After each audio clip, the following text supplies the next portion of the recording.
No. It's on? Well, as the book, Christ is in our midst. Welcome to church school for the Sunday of Orthodoxy. Dobrodošli za čas crkvene škole za nedelju pravoslavlja. Da počnemo sa molitvom. U ime Otca i Sina i Svetoga Duha. Oče naš, iže jesi na nebesje, da sveti sjajnje Tvoje, da pride carstje Tvoje, da bude volja Tvoja jako na nebesima i zemlji. Hljeb naš nasušni daš nam dnes i ostavi nam dolgi naših, jako želje sa danim dužnikom našim, i ne uvedi nas svoje iskušenje, ne otvari nas od upravo. A hvala Bogu, ne znam kada pita i da je kinem kako ne ubi dan, na kraju slični dan. Give us this day our daily bread, and forgive us our trespasses, as we forgive those who trespass against us. And lead us not into temptation, but deliver us from evil. For thine is the kingdom, the power, and the glory of the Father, and the Son, and the Holy Spirit, now and ever, and for ages of ages. Amen. Lord Jesus Christ, our God, bless these teachers, students, and the instruction that they are to receive, unto your glorification, unto their salvation, and unto deliverance of all your creation. Gospode Isuse Hriste Bože naš, blagoslovi ovih učitelji, učenik i nauka, što im će se predati na tvoju slavu, na njihovo spasenje i na izbavljenje, sve što postoji. Amen. Good afternoon, brothers and sisters. Thank you for joining us. Thank you for all who participated in the procession today as we carried our icons around the church in singing and prayer and commemorating the Sunday when icons were being returned to the Orthodox worship. We have the little short story for the Sunday of Orthodoxy that you should have received in your packets that were emailed to you. Can anybody tell me why it was so important that we commemorated this day? What happened many years ago, centuries ago, that it required the Orthodox Church to start celebrating this?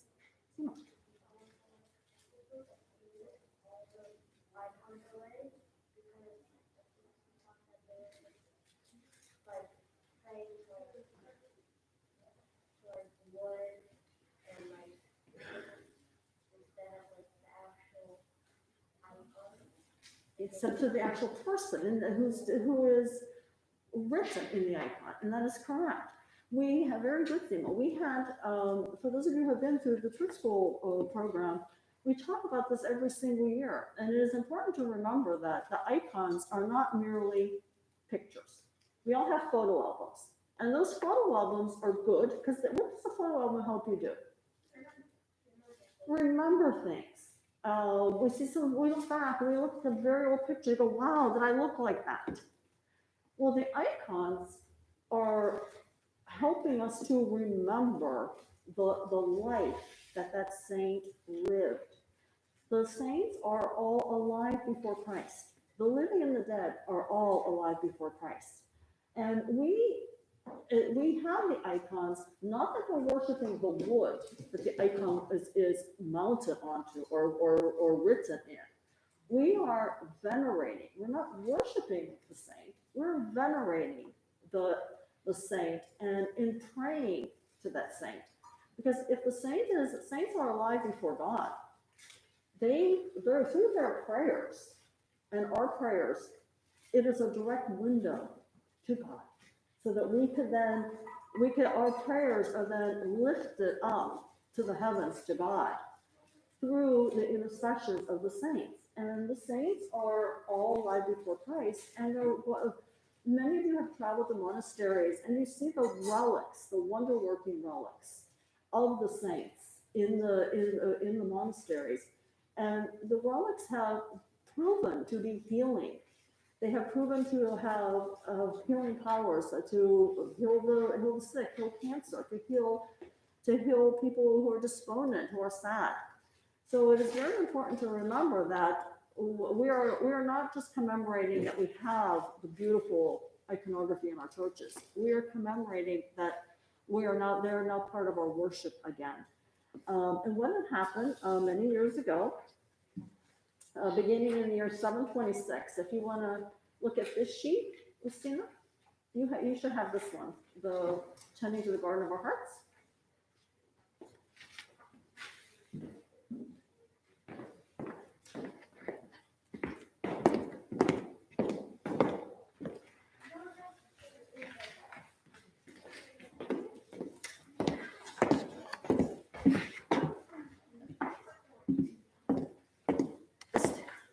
Christina, do you find the sheet?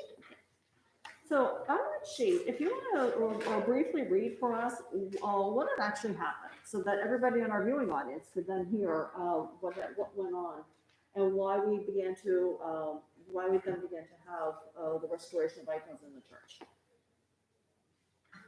Starting where it says beginning of the year 726.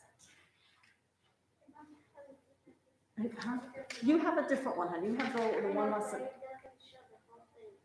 Oh, that's all. They might all be copied like that, honey. They kind of slid off the. Yeah, they're all kind of. The copier kind of. I could help you with it when we get to that sheet. Christina, you want to start for me? Beginning in the year 726. Yep. It's like the second paragraph down. Beginning of the year 726, something called Iconoclastic controversy began. The iconoclasts were against icons and wanted them to the church and destroyed. They believed that mediums and gods were forbidden not to worship grave images. They were concerned that people were worshiping the icons themselves. Those who loved icons argued that in the Old Testament, the understanding was that they could not see God's images. And in the Old Testament ends just before the birth of Jesus Christ. When Jesus is born, something very fortunate change. God's incarnate, he has taken on human flesh. Jesus Christ is a God, and he has a visible human body, which can be touched, wounded, and crucified. Once he took on a human body, he could make images of it. He also argued that people should not worship icons, but instead they could venerate them. Worshiping an icon would mean that you felt the icon itself, the wood and the painting, had some kind of magical power that was love of God. On the other hand, venerating was showing respect to an icon that transfers to the real person in the icon. So if you would kiss an icon of Jesus and say prayer, you would understand that the real Jesus Christ is receiving your kiss and your prayer. You're not kissing and praying to wood and painting, kissing and praying to Jesus in heaven. You are seeing in the earth. In some cases, people are going too far. There's a question that needs to be clarified. This was not just a conversation or discussion among theologians. It was a persecution. And the Christians who defended the icons were martyred. Much blood was spilled by the iconoclasts, perhaps more than all the persecutions we hear about in the early days of the church. But this time it was not paganists killing Christians, but the Christians killing Christians. When an iconoclast named Leo the Assyrian became emperor, he removed the holy patriarch Germanus from his throne at the head of the church and sent him to prison. The emperor decreed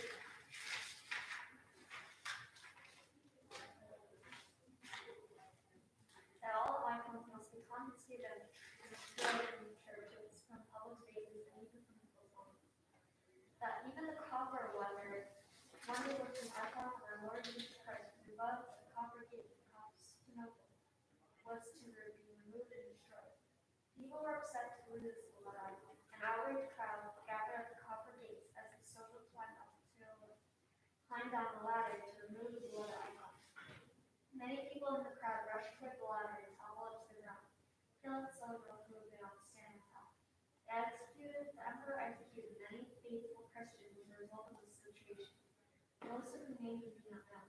We do know that Julian, Marcian, John, James, Alexis, Demetrius, Leonidas, Baptist, and Peter were locked up in prison and kept there for 8 months. Each day was beaten 500 blows. They stayed alive through this only through the power of Jesus Christ and bravely endured their suffering. By ordering their emperor, they were burned with red hot iron and their heads cut off. Saint Maria, the patrician, the wealthy woman who had been present on the day of the will, but who had not been locked in her prison, learned about the persecutions and voluntarily accepted over her death. The bodies of the martyrs were buried in a coastal area near the church of the Holy Martyr of Israel. And 139 years later, it was discovered that not enough happened to Kate. They were incorrect. This is how God sometimes lets us know that this is indeed a very good thing. Over those years, many good Christians were killed for defending God. People took the beautiful icons out of the churches and hid them in their homes at the risk of death to themselves and their families. More than 100 years later, after the struggle of the controversy was finally laid to rest, a council of all the bishops and patriarchs decided that the icons could be used in church, that they could be venerated and never worshipped, and that the use of icons specifically celebrates and affirms the incarnation of our Lord Jesus Christ. Icons were officially restored to the church on the first day, on the first Sunday in Lent. Many families brought their wonderful icons that hide in their attics and walls, and placed them back in the church where they belong. Ever since this first Sunday during the Lent, we commemorated as a triumph of Orthodoxy. We celebrate the return of icons, the victory over iconoclasty, but we are celebrating more. The victory of icons confirms that our incarnation of Christ, the true God, the truth that our God took a specific human body at a specific time in history, and the specific Jesus Christ is the Word of God. And it is the same one whose death and resurrection we have created possible. The Word of God is truly the one who was crucified and the one who tramples down death by death. Instead, when we celebrate the triumph of Orthodoxy, we celebrate the truth and spreading the truth. A God became a man who was nailed to the cross.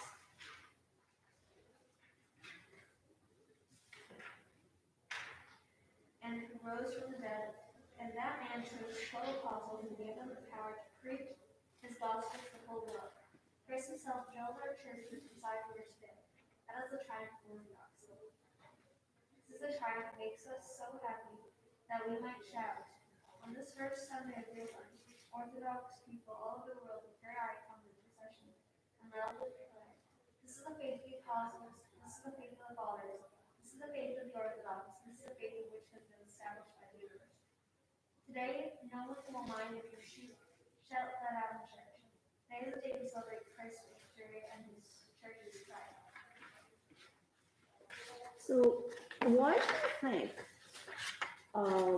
the iconoclasts, the ones who follow the emperor, why do you think they had such a hard time accepting the way the Orthodox Christians worship? Why do you think they had such a hard time understanding?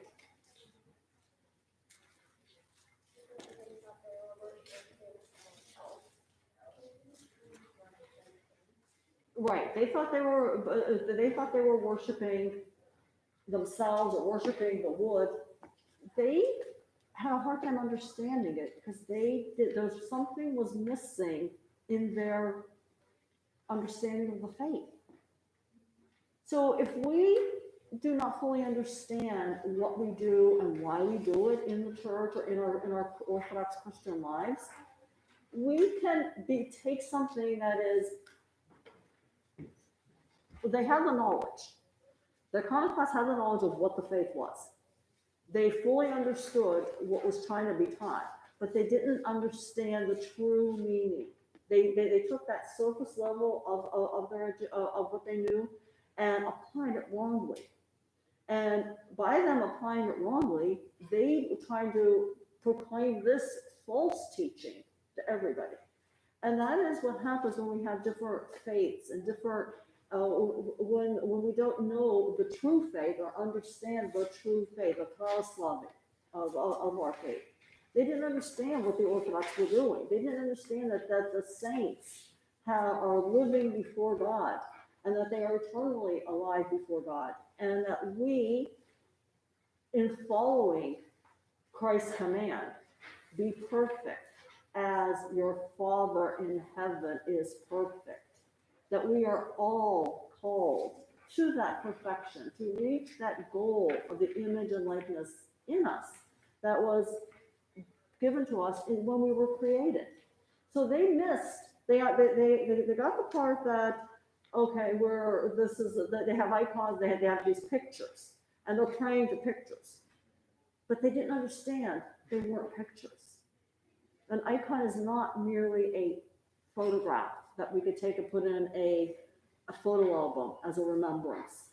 It is a way of life. So the icons are our windows to heaven. We pray to the icons, we pray to the saint who intercedes before God, who is right there in the heavens, in all God's glory already. And it's where we want to be. It is where our goal is to go.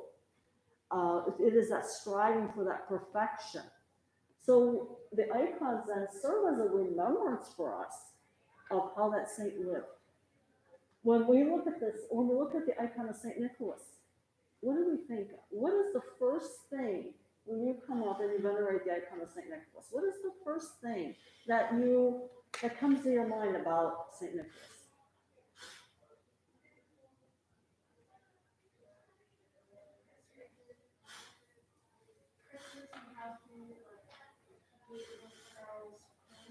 And how he helped, how he gave the girls how he helped the poor, how he helped the girls not be sold into slavery by giving them the gold coins. When we look at any of the icons, we look at Saint Sava.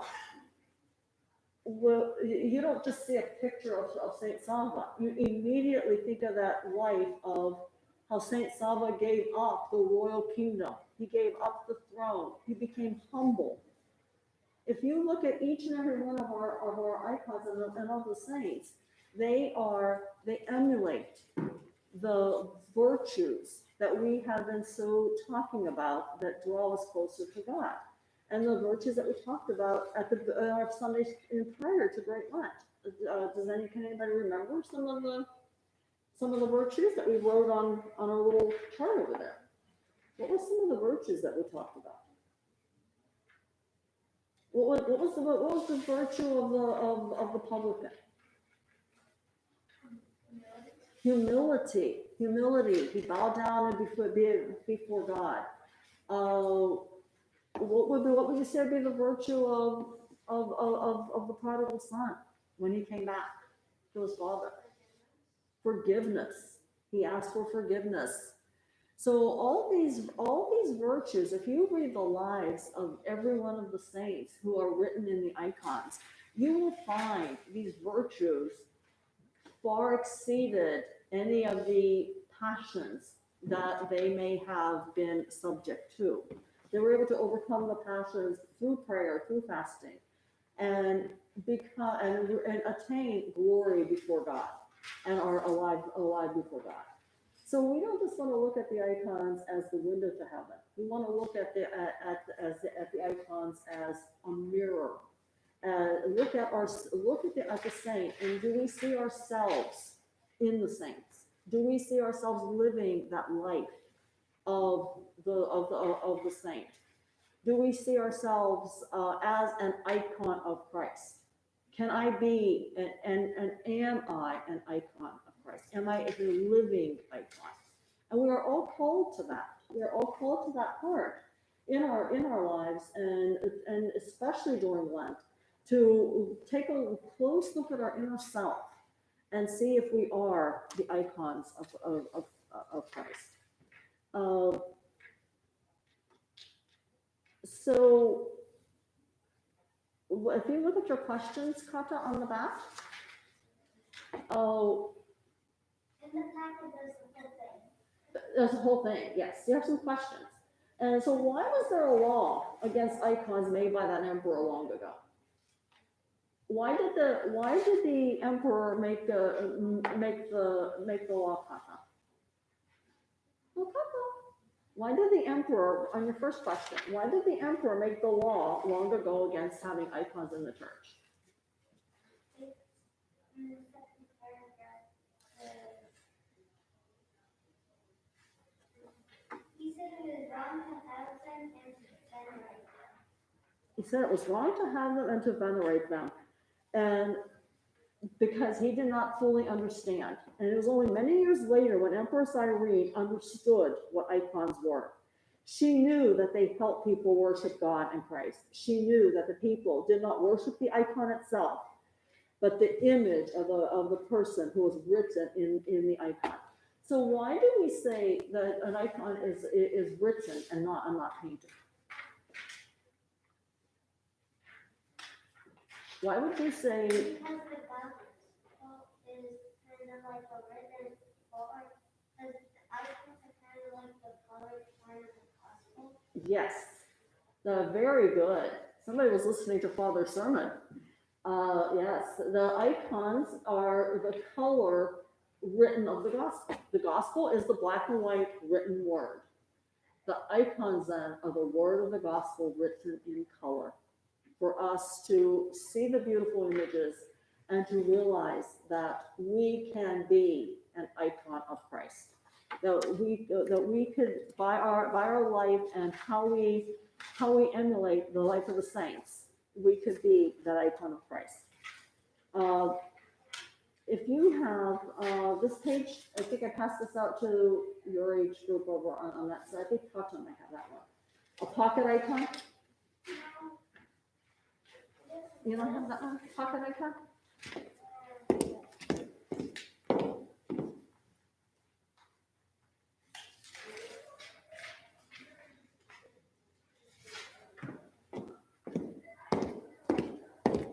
A pocket icon. So why don't you start reading where it says a pocket icon? First question, how many have icons at home? We all do. They remind us of God's presence in our home. They help us pray to Christ. So start where it says there was a boy who said his prayers.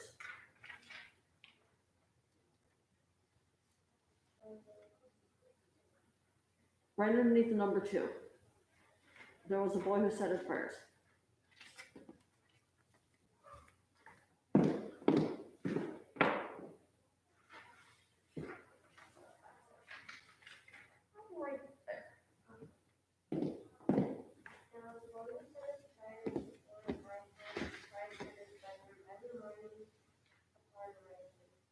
As soon as he left home from school, he got into religious duties of his.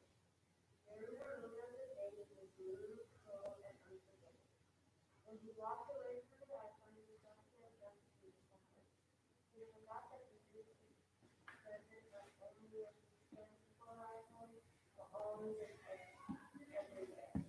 How people live as Jesus is into a home, always and everywhere. They're giving today a small icon of Jesus in the water first is filled with. There we have pictures of his parents, brothers, sisters, and friends. Who is a better friend than Jesus? Wearing this icon will keep you at all times, but it will remind you that there is never a time when Jesus is not with you. So the little boy said his prayers. For those of you who are at home and in the middle school, like the grades 1 through 3, this little boy every day said his prayers before his icon. But he was like the iconoclast.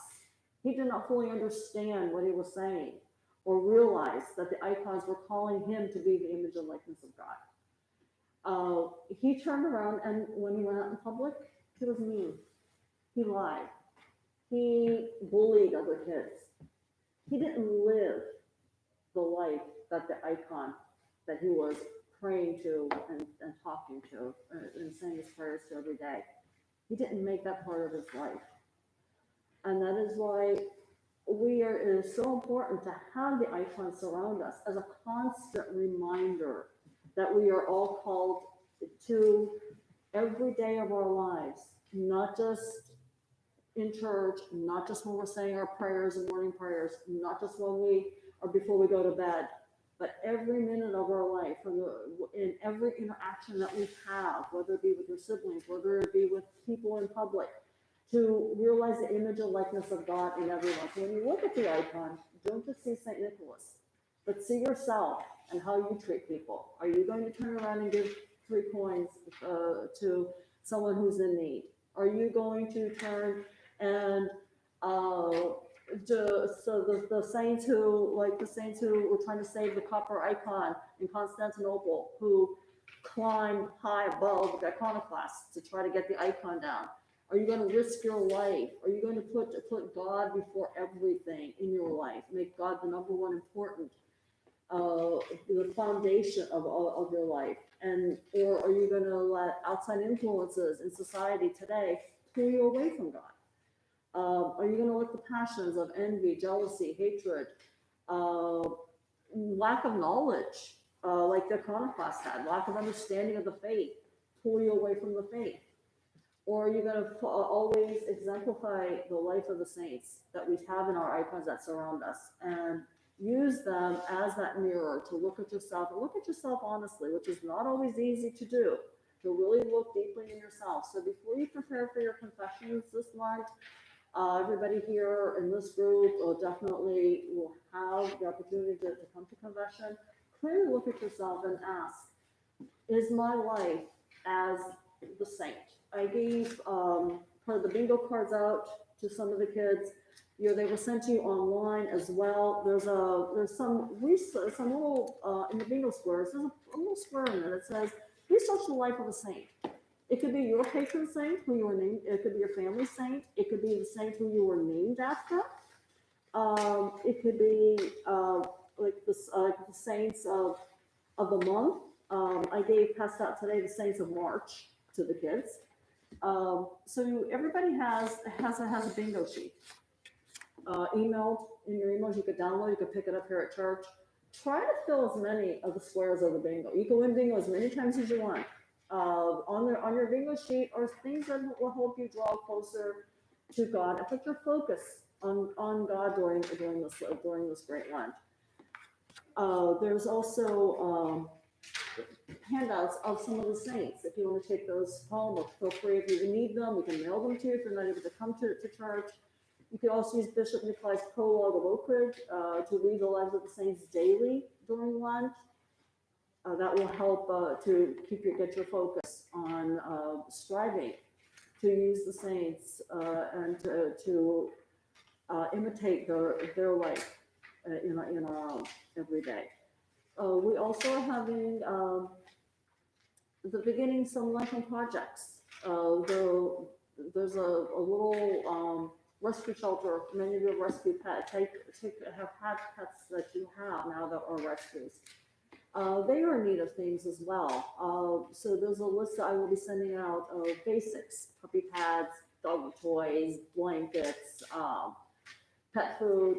You could bring it and have a donation box set up in the hall. And we'll also have a donation for food, for dry goods, to be given to a local food bank.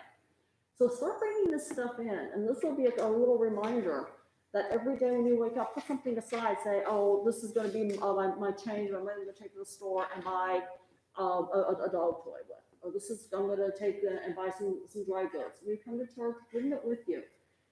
This will help remind us that we are called to take care of all creation. We're called to love everyone as our neighbor. And it will help us to really focus on the true meaning of Lent, not, as we travel down our road to Pascha, to overcome the obstacles. Those who had the faith in the icons didn't stop when the iconoclast said, take them down. They persevered, they endured. Many of our saints endured suffering, scourgings, imprisonment, but they endured it for the sake of God, and they endured it to draw closer to God. And they eternally live. And if you look at every icon, what is common on every single icon above on the head of the saint? The halos. The halos are above every icon of the saints. And the halos show that what color is the halo? What color is it always painted on the icon? Yellow. Yellow or gold. And so what else is yellow or gold? In nature. What else is the sun, which is light. So that represents the light of Christ. They're already illumined. They're already illumined with the light of Christ. That's why every saint has the halo going around their head, that they are eternally alive before God. Does anybody have any questions? I'm going to turn it over to Father, and he has a little more in-depth teaching for you for about icons that he will continue with as well. Let me just move my stuff out of the way. Switch places.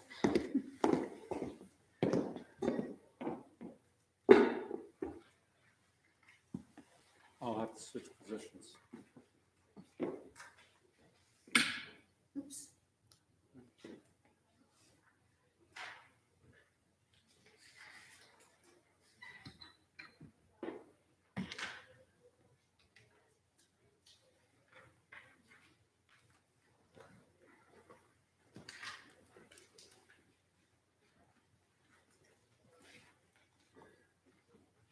Christ in our midst, bear with me as I have to give my little part in both languages. Pomože Bog, strpite s mnom dok pokušavam da dam moj deo, moje objašnjenje na oba jezika.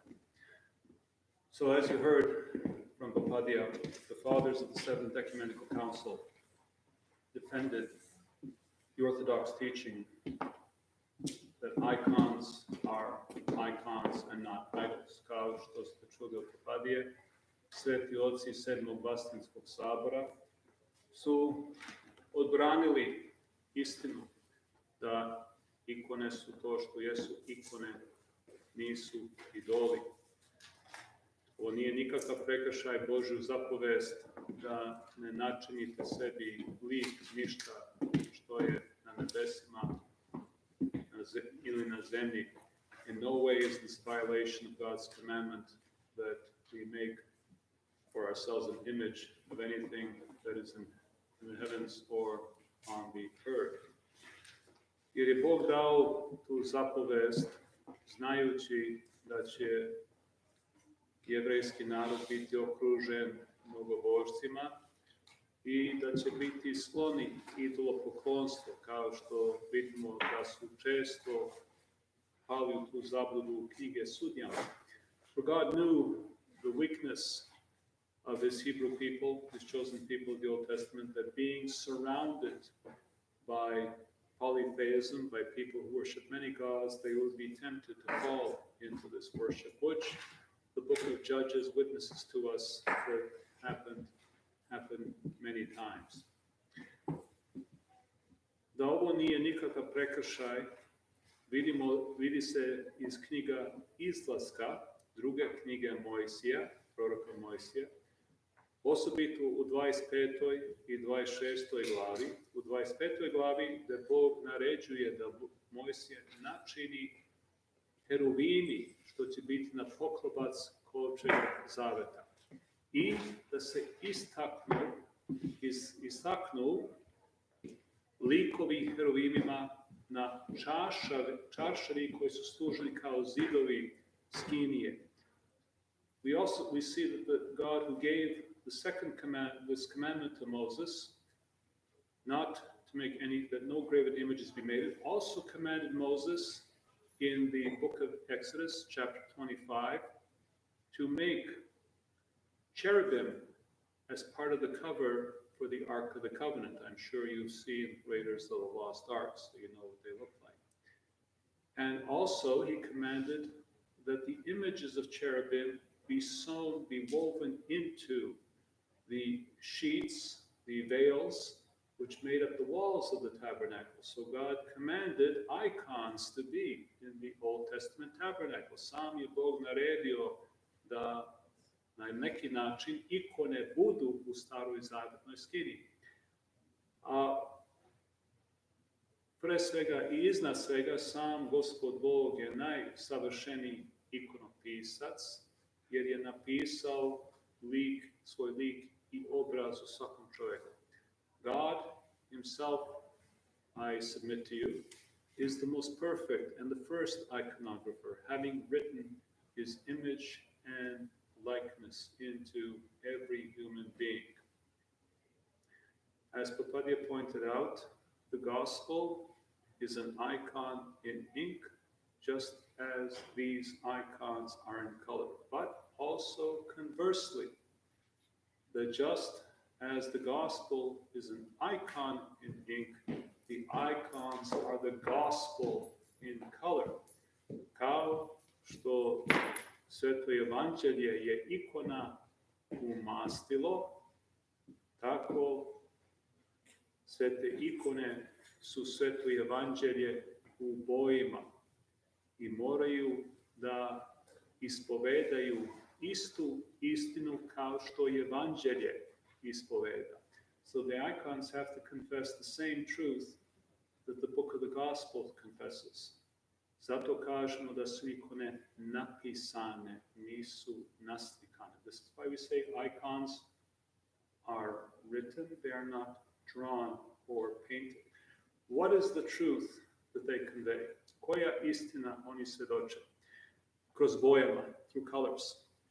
You'll notice that Christ is always in a red garment covered by a blue garment. Primetit ćete da je Hristos uvek u crvenoj odeždi, što se pokriva sa plavoj odeždi, a presveta Bogorodica je obrnuta.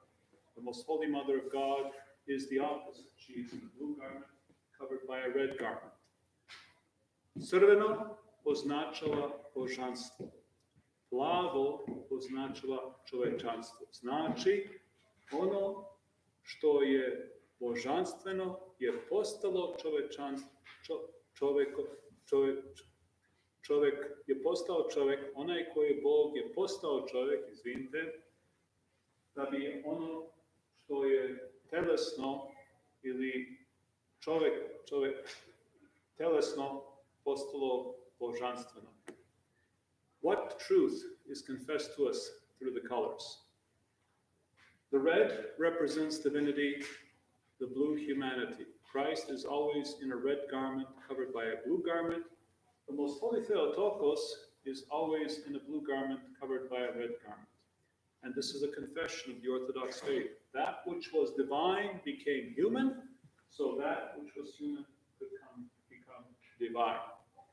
Sad, većina ljudi će, kad vidu ove ikone, će da kažu pa to je ikona Hristova i ovo je ikona Presvete Bogorodice. Most people, when they see these icons, will say, well, this is the icon, that's an icon of Christ, and that's the icon of the Theotokos. That's partially true. To je delimično istinito. A ono što u stvarnosti jestu ikone Hristove dva dolaska. Njegov prvog dolaska kao oploćeni logos i njegov drugi dolazak kao car nad carovima i gospodar nad gospodarima. In actuality, they are the icons of Christ's two comings. His first coming in Bethlehem as the incarnate Logos, and his second coming at the end of time as the King of Kings and Lord of Lords. Iznad oltara je uvek ikona tajanstvene večere, što je sam Gospod ustanovio. Između dva dolaska služimo, slavimo svetu Euharistiju, ovo činite u moj spomen. Above the royal doors on the iconostasis is always the mystical supper, which Christ himself established, and which he commanded, do this in memory of me, which we celebrate in between his two comings. So everything has a purpose in the Orthodox Church. Sve ima svrhu pravoslavne crkve. Najvažnije pitanje jeste, ikone nisu idoli, to će se priznati. Njima se ne daje obožavanje, već poštovanje. So most people are willing to accept that icons are not idols, and most people say, okay, you offer them veneration, not worship. Worship is exclusively reserved for God. But why are icons necessary? Zašto su ikone potrebne? Prva potreba potvrđuje da je Gospod Isus Hristos stvarno se ovapotio. Jer ako je stvarno postao čovjek, onda je primio sve osobine čovjeka, uključujući to da bude naslikan. First and foremost, it confirms that Christ truly became incarnate. For if he was true man, then he took upon himself all the characteristics of a true man, and especially to be depicted. Drugo, potvrđuje za nas vaskrsenje mrtvih. Sveci stoju pred nama ne na uspomenu, već kao oni koji su živi. I zato, kao što nas uči, kao i svedoči nam Sveti Vasilije Veliki, celib što damo ikonu odmah prelazi na prototip. Kad celivamo ikonu Hristu, celivamo samoga Hrista, njegovom Presvetu Bogorodicu i svi svetiteljima također. Secondly, it's a confirmation to us that God is the God of the living, as Christ says, not the God of the dead. That doesn't mean that the dead don't belong to him, but that all before him are living. They are living members of the church. And as St. Basil the Great witnesses to us, the veneration, the kiss that we give to the icon immediately passes to the prototype. When we kiss the icon of Christ, we are kissing Christ. The icon of his mother, we are kissing the Theotokos and the saints, and all in order. A najvažnije, kao što sam rekao u svojoj besedi, potvrđuje crkva kao eskatološku zajednicu. The most important, as I said in my homily, it confirms the church as an eschatological body. Eskaton, zadnje stvari, eskatologija, nauka o zadnjim stvarima, šta će biti na kraju sveta. Eschaton is the last times. Eschatology is the knowledge of the last times. Kako je to moguće? Pravoslavlje je ispunjenje jevrejsku veru.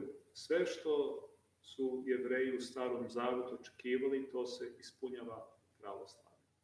Everything which the chosen people of the Old Testament anticipated and lived in expectation of finds its fulfillment in Orthodoxy.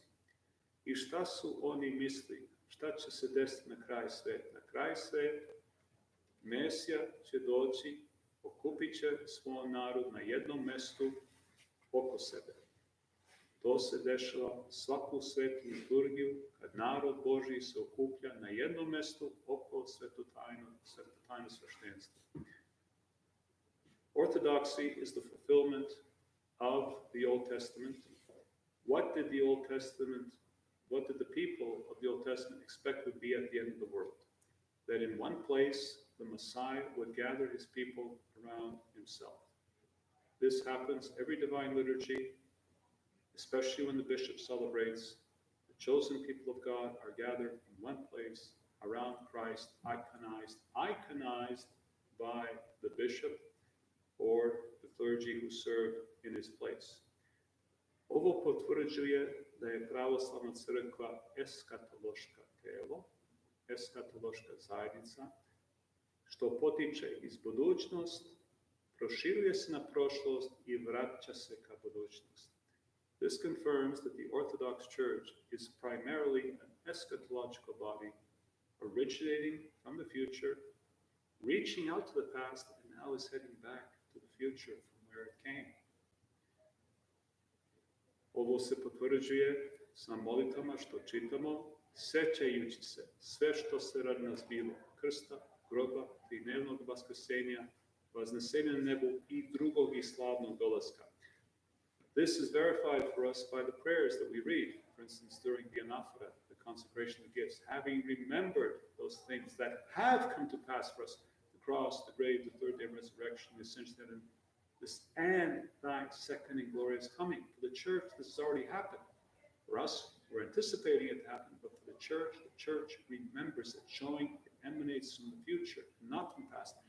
I zato svetitelji su napisani u budućoj slavi u kome će se projavljuju, ne kako su bili za vreme svoj život. And this is why the saints, as a confirmation that the church is this eschatological body emanating from the future, are written in their future glory as they will appear, not as they appeared in their lifetime. So icons are truly windows into heaven and windows into the future.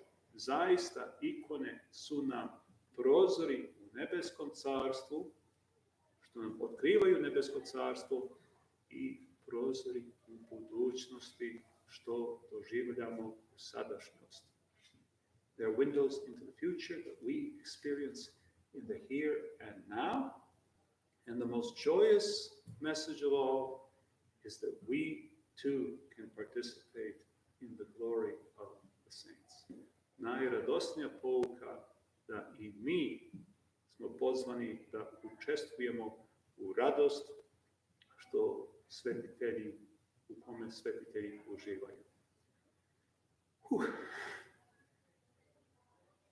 Da li neko ima pitanje? Any questions? Yes, Istina. You didn't see Raiders of the Lost Ark? Just kidding. The Ark of the Covenant was established by God. Moses was instructed to make this ark. It was literally a carrying case in which were kept the rod of Aaron, the rod which miraculously bloomed without being planted, which is a foreshadowing of the Theotokos and a symbol of priesthood, that Aaron was to be the high priest because he was challenged. The elders of Israel said, why should he be the high priest? So Moses, under God's instruction, said, instruct all the elders to lay their staffs, their wooden staffs down before only Aaron's bloomed miraculously without being planted, to show that he was the one, he enjoyed God's favor to be priest, and it also foreshadows the Theotokos, who would bloom with Christ without being planted, without being married. A jar of manna was kept also in the Ark of the Covenant, the bread which fell miraculously from heaven, and the tablets of the law, the 2 tablets of the 10 Commandments. What? Okay.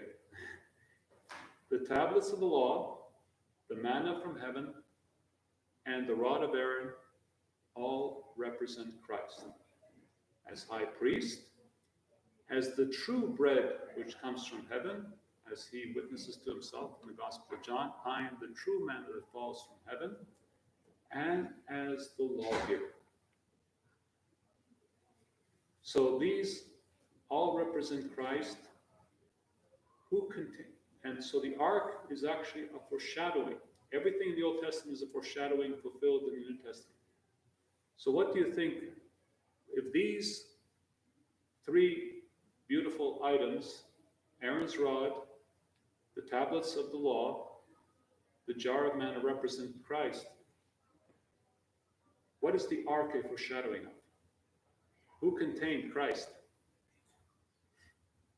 You're cheating.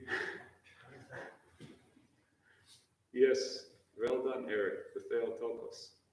So the Ark of the Covenant foreshadowed the Theotokos. Okay. And it was kept in the Holy of Holies until the Babylonians attacked and sacked Jerusalem. Then it disappeared.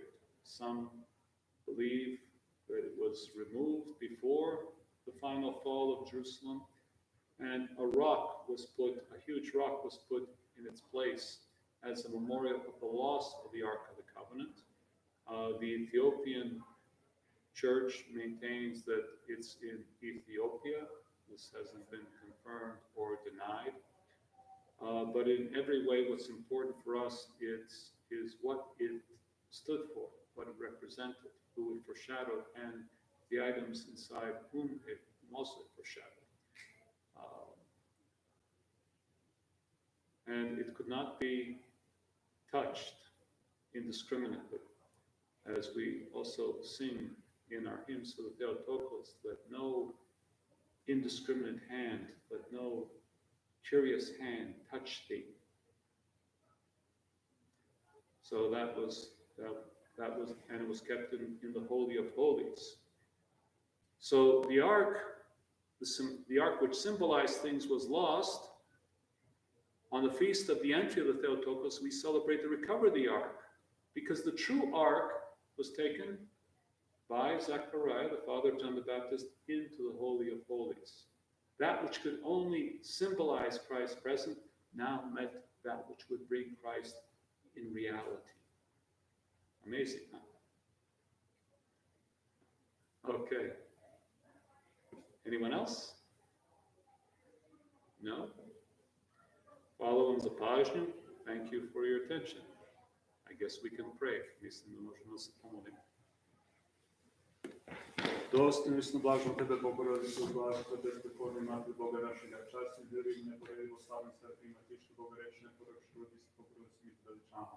It is surely me to bless the Orthodox and bless the Spirit of Mother of God, and honorable and cherubim beyond and from the glorious and seraphim. Thou who purity gave us work to God, the Lord, the great Theotokos, to be magnified. God is with us to his grace and bounteous love of mankind, always now and ever in the age of ages. Amen.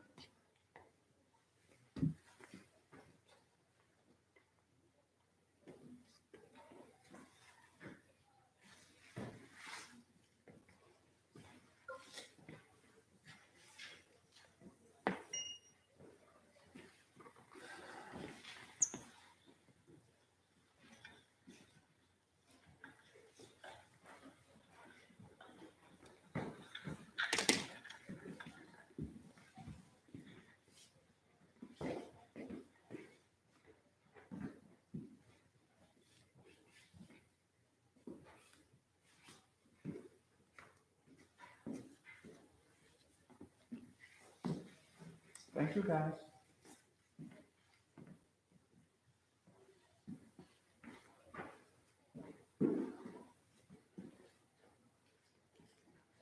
Thank you.